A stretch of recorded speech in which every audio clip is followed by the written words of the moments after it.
Sanctuary, Heavenly Birthstones, Part 11. Compiled by Shirley Jean Street and read by Wayne T. Street. Since the dawn of history, man has searched for and valued precious stones.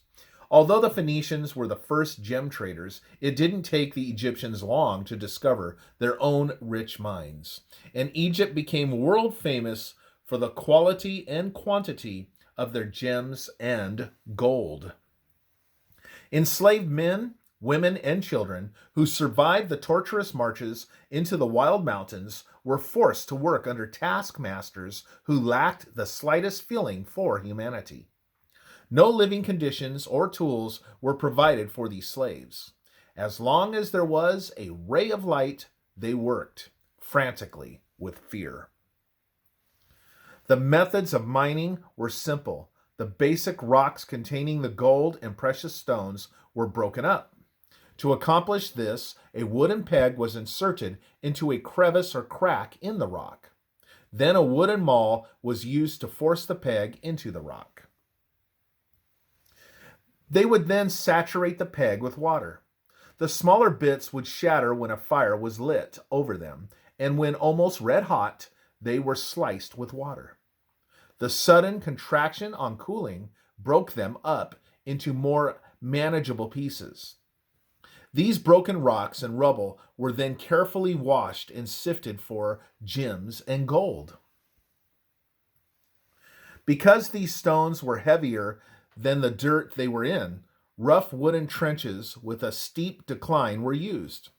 The direction of the water flow of a nearby mountain stream was diverted to roll along these trenches. At regular intervals, a dam was placed across this new channel. The speed and force of the water carried the light, looser earth down the trough, while the heavier gold and precious stones sank to the bottom and were held by the dams. Slaves would then carry the rocks containing the treasures to the top sections of the troughs. Still more slaves waded in the stream to break up and agitate the mass of matter. They would have to stand for long hours in this water. Their skin would become waterlogged and peel off. Without any humanitarian treatment, they would soon become victims of disease. With their broken bodies and tired, tortured nerves, their life expectancy was a few days at most, while the weaker ones died in only a matter of hours. Maintaining their quota of treasure was the slave driver's only concern, since he supposed an unlimited supply of slaves was at his disposal. This frenzied rush for riches went on for hundreds of years. Meanwhile, the palaces and homes of the kings and of their favorites were filled with gold and gems.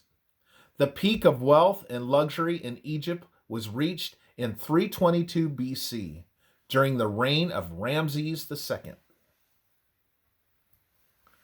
At the time of the Exodus, even ordinary middle-class people had furniture made of solid gold, while the poorer people could only afford furniture that was overlaid with gold.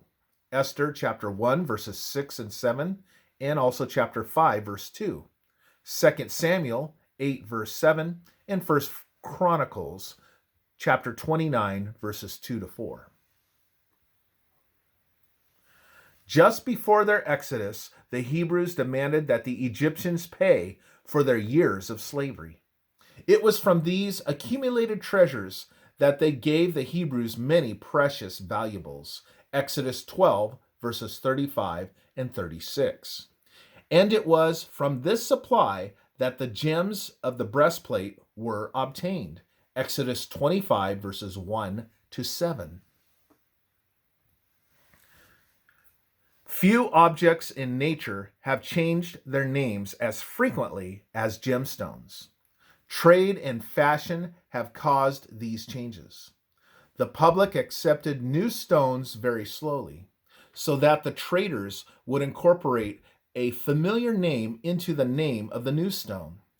Not to say the new stone lacked value, but that it had not acquired the glamour of its relative.